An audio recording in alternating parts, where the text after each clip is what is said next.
I would like to start by welcoming you all to this important conference on the 30th commemoration of the 1994 genocide against the Tutsi.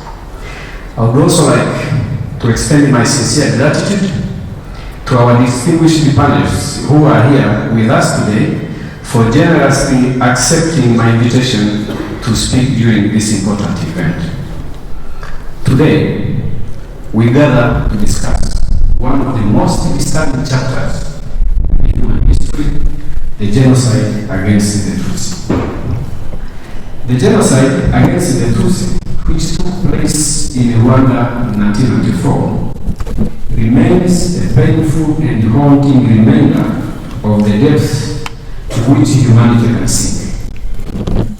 Over a span of 100 days, approximately 1 million innocent people were senselessly slaughtered simply because of their ethnic identity. It is crucial that we remember this genocide, not only to honor the memories of the victims, but also to ensure that such atrocities are never repeated. By understanding the causes that led to this genocide, we can work towards preventing similar horrors from occurring elsewhere in the world. This conference, therefore, holds great significance as it provides us with an opportunity to come together, exchange ideas, and to reflect upon one of the darkest chapters in human history, and to collectively strive towards a future built on understanding, reconciliation, and peace. Distinguished guests, ladies and gentlemen, today's conference provides us a platform to delve into the root causes of genocide, to examine the systemic failures that allowed such unimaginable violence to take hold, and to reaffirm our commitment to preventing future atrocities. It is also an occasion to honor the victims and survivors, to extract from this senseless slaughter the lessons that can still be learned to prevent genocides in the future.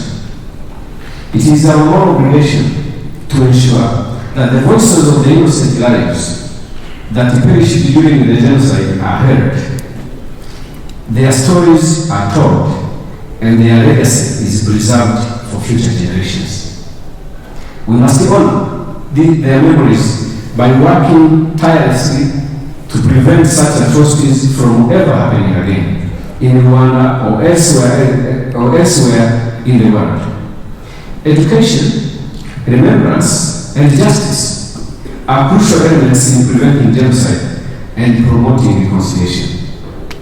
Education is vital in raising awareness about the consequences of hatred and discrimination. By teaching younger generations about the horrors of the past, which happens to be the main objective of this conference, we can instill in them a sense of responsibility to build a more inclusive and tolerant society.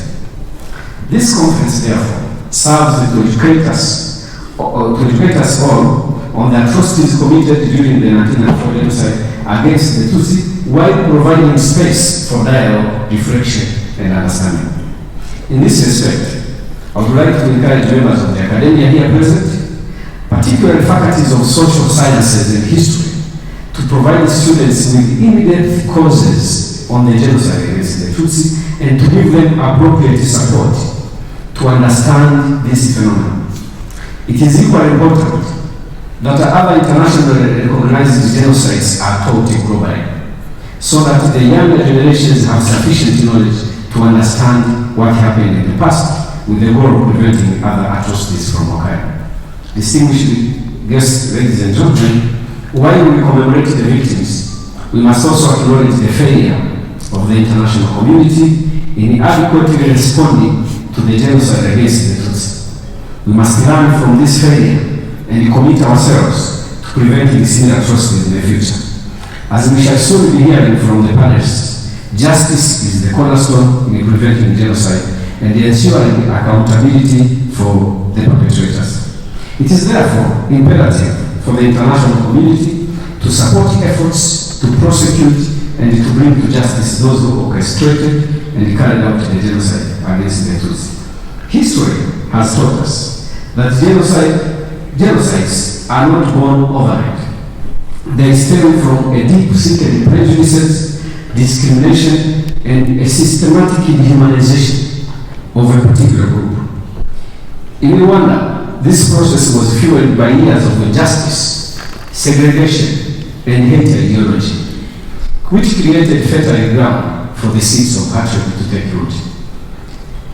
Distinguished guests, ladies and gentlemen, as we renew our resolve to prevent such atrocities from ever happening again, we are seeing dangerous trends of rising hate speech and intolerance in many parts of the world. Particularly troubling is the current widespread proliferation of hate speech and incitement to violence. Things that were very clearly present in Rwanda immediately before the genocide. They are an affront to our values and threaten human rights, social stability, and peace. However, as we reflect upon the causes, we must also acknowledge the incredible resilience and courage demonstrated by the survivors of the genocide and by Rwanda as a nation. Their stories of survival, forgiveness, and determination to build their lives and their country are a testament to the power of the human spirit. For Rwanda, the journey from darkness to light has been so long and arduous, but it is a journey marked by the unwavering resolve by our leadership and a people determined to rebuild, reconcile, and to forge a path towards healing and renewal.